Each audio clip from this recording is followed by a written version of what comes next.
혁신의 총리님이 혁신의 범위가 어디까지입니까? 혁신 성장한다 그랬습니다. 그러면 네. 혁신의 범위가 정확하게 나와야 될 거 아니겠습니까? 그건 우리 김동연 부총리가 잘 설명하시죠. 부총리님이 혁신의 범위에 대해서 말씀 좀 해주시죠. 혁신 성장은 그 경제사의 모든 부문에서 혁신을 통한 생산성과 효율성의 증대지요. 그렇기 때문에 혁신의 범위는 전 분야가 다 커버된다고 생각합니다. 예를 들어서 지금 저 PPT에 띄운 저런 그 미래 먹거리나 이 신성장 동력뿐만이 아니라 모든 산업 분야, 기존에 있는 제조업 또 창업이라든지 혁신 생태에 맞는 것도 필요하고요. 그밖에 노동시장 개선 또 인적 인재 혁신 문제 이런 걸 다 포함하는 문제고 특히 정부 부문에서 혁신도 같이 포함되기 때문에 뭐 전방위적인 혁신을 통한 성장이 혁신 성장이라고 이렇게 생각합니다. 아니 부총리님, 혁신성장 관계대책회의에서 3대 전략 투자에 30조 투자를 4년 동안 하신다 그랬어요. 그리고 8개의 전략 품목을 선정을 하셨어요. 그런데 이 선정해놓고 이 범위에 대해서 광범위하게 얘기하시면 국민이 와닿겠습니까? 아닙니다. 의원님 이런 뜻입니다. 제가 지금 말씀드린 건 큰 그림이고요. 그중에서 지금 의원님 말씀하신 분은 그중에서 이제 산업 부분에 대한 이제 한 파트인데 그 파트에선 저희가 그 소위 인프라 경제 쪽에 있어서 예를 들면은 여러 가지들 AI라든지 빅데이터라든지 또는 공유경제 블록체인까지 포함하는 부분이 있고요. 그 다음에 8대 선도 사업은 또 따로 있습니다. 이 부분은 이제 그 아까 말씀 전체 그림 중에서 이제 산업 부분 쪽에 해당하는 그런 내용으로 이해하시면 될 것 같습니다. 좋습니다. 그러면 30조 투자한다고 얘기를 하셨어요. 30조 재원은 어떻게 하실 겁니까? 지금 그런 이제 중기 계획을 지금 만들고 있는 게 있고요. 내년도에는 말씀드린 것처럼 지금 소위 인프라 경제의 1.5조, 8대 선도업 사업 중에 3.5조에서 5조 정도를 내년 예산에 지금 투자할 계획이고요. 이 금액은 완전 신규하는 것은 아니고 금년 예산보다 제 기억에 맞다면 한 1.5조에서 2조 정도 증액된 그런 내용으로 예산의 모습을 지금 만들고 있습니다. 그러면 8개 선도 사업 중에서 예. 혁신 성장을 하려고 그러는데 예. 그 8개의 인원수, 회사수 대충 얼마 정도 됩니까? 글쎄요, 그 숫자가 워낙 광범위하니까 이제 8대 선도사업 분야가 예를 들면은 스마트 공장, 스마트 시티, 스마트 팜, 드론, 초연결 문제가 있고요. 또 그 자율주행차 이런 것들이 있기 때문에 굉장히 광범위합니다. 이 숫자를 예컨대 자율주행차 같은 경우에 그럼 자동차 산업에 고용인 중에 얼만큼이 지금 있고 앞으로 얼만큼 늘려냈고 이런 것들은 제가 조금 더 그 기준에 따라서 좀 봐야 될 것 같습니다만 굉장히 광범위한 범위를 포괄할 것으로 이렇게 생각하고 있습니다. 저는 우리 부총리님이 굉장히 소신껏 잘하셔서 전 팬입니다. 이 정부 내에 우리 부총리 같은 분이 더 계셨으면 좋겠다. 전 그렇게 늘 응원하고 있습니다. 그런데 저는 지금 말씀하신 거에 동의할 수가 없습니다. 30조를 4년 동안 투자하겠다는데 AI를 하고 있는 국내 회사가 몇 개고 인원이 몇 명이고 스마트팜 할 곳은 몇 개고 인원이 얼마고 또 이러한 8개 산업을 세계 몇 위까지 끌어올릴 것인지 이런 거에 대한 기초적 자료 조사도 없이 30조를 투자한단 말입니까? 그렇게 말씀하시는 것도 이해가 됩니다만 저희가 지금 30조 얘기한 것은 지금 앞으로 5년 동안에 대한 중장기 계획을 지금 만들고 있는 중에 있고 일단은 지금 내년도 예산 편성을 하면서 이렇게 함으로써 사실은 저희가 가장 원하는 것은 그 일자리 창출입니다. 그렇기 때문에 이와 같은 것을 통해서 가능하면 정부가 지원하는 것도 민간이 할 수가 없는 부분에 대한 투자거든요. 예를 들면은 핵심 인재 양성 또는 과거에 그 디지털 디바이드처럼 데이터 디바이드에서 처지는 부분들에 대한 그 어떤 사회적 이동성 이런 식으로 민간에서 할 수 없는 부분에 대한 정부의 생태계 조성 차원의 그 재정의 투입입니다. 정부가 직접 이게 뭐 투자하는 그런 것들은 아니고요. 그렇기 때문에 이런 것들은 물론 AI 업체가 몇 개냐, 뭐 빅데이터 업계가 몇 개냐 하는 것은 제가 좀 더 봐야 되겠습니다만은 과거와 달리 부총리님 그런 백데이터가 어느 정도 강요들이 알고 있어야 30조를 투자하는 겁니다. 일자리를 만들기 위해서 한다고 그러셨어요? 그러면 30조 투자해서 일자리를 몇 개를 국가적인 목표로 하고 계십니까?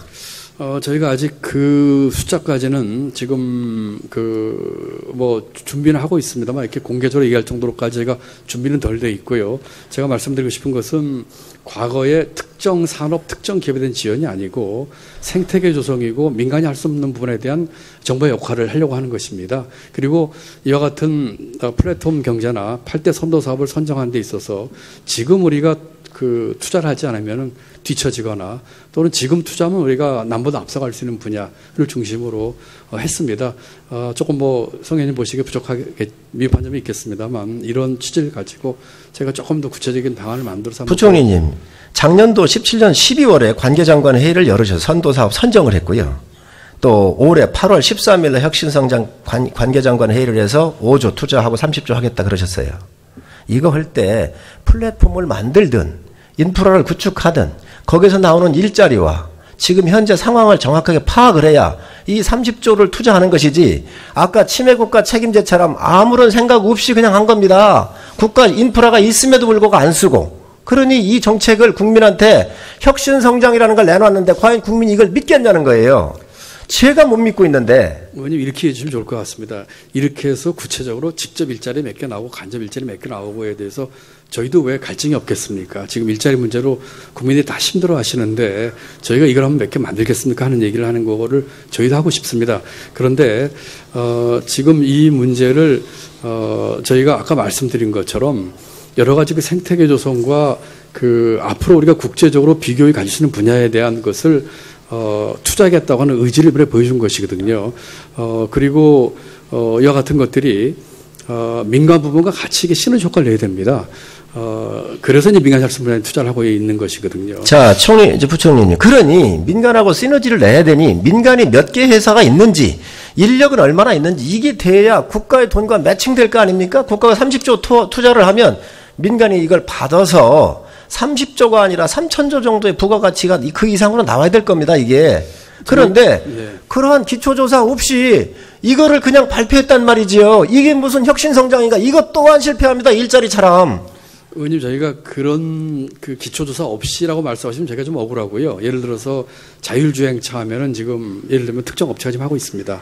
드론 하면은 여러 중소기업도 많은 데서 드론을 하고 있지만 사실은 많은 부분을 그 중국에서 드론 수입하는 것들 많이 있습니다. 그렇기 때문에 이것을 지금 도식적으로 지금 몇 개가 있고 종업원이 일자리가 몇 개 있고 앞으로 몇 개가 만들라 하는 거를 지금 이렇게 내는 것은 저희가 조금 더 생각을 해봐야 되겠고요. 부총리께서는 다 오거나이저니까 그런데 저 산업부 차관님, 제가 얘기하는 거 틀립니까? 거기 알고 계십니까? 드론 회사가 몇 개고 쭉 이것들 다 갖고 계십니까? 지금 현재 인원이고? 예, 드론 업체 현황은 저희가 다 파악을 하고 있습니다. AI도 갖고 있습니까?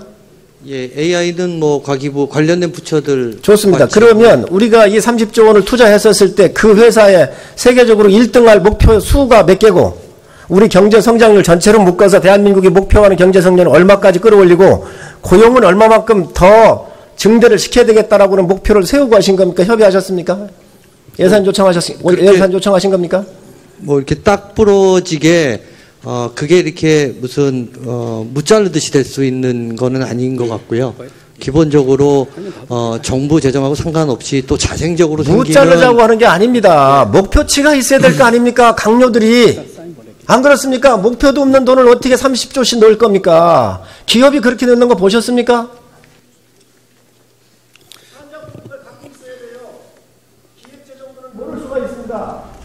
현재 산자부, 과기부, 농림부, 스마트팜 다 해서 그 각 부처의 목표치 키워야 될 회사의 수 대략이라도 예상치라도 인력이 지금 10,000명이면 10만 명을 끌어올린다든지 목표도 없이 30조 원의 돈을 국가의 돈을 4년 동안 이렇게 막 쏟아 보아도 여러분이 강력히 책임져야 합니다.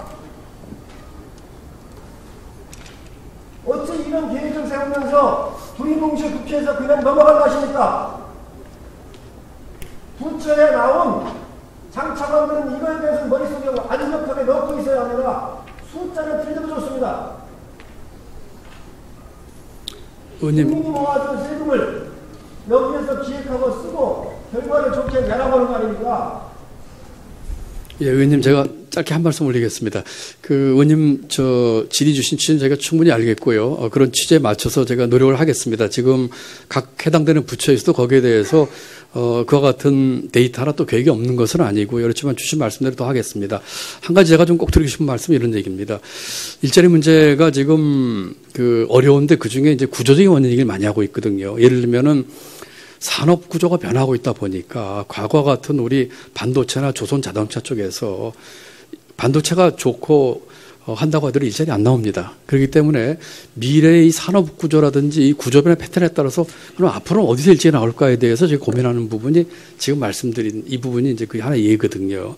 예를 들어서 지금 앞으로 AI나 빅데이터나 또는 블록체인이라든지 또는 8대 산업 사업 중에서 그 경쟁력 있는 산업과 기업이 나오고 거기에서 일자리가 나오면서 기존의 일자리 구조를 대체할 것이라는 게 저희 생각입니다. 물론 보시기 좀 미흡하시겠지만 저희가 그런 취지를 가지고 하겠다는 걸 좀 이해해 주시고 더 보완을 좀 하도록 하겠습니다.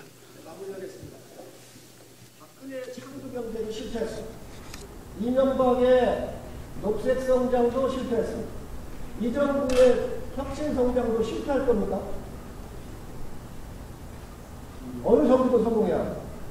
그런데 이렇게 준비를 해가지고 돈만 쏟아넣어가지고 이 부당 국민이 질거 아닙니까? 지금 다른 모든 분야에서 실패를 거듭하고 경제 분야에서 다 하고 있는데 이 분야라도 빨리 점검해 주시기 바랍니다. 이상입니다. 수고하셨습니다. 다음은 존경하는 김종대 의원님 질의해 주십시오. 예,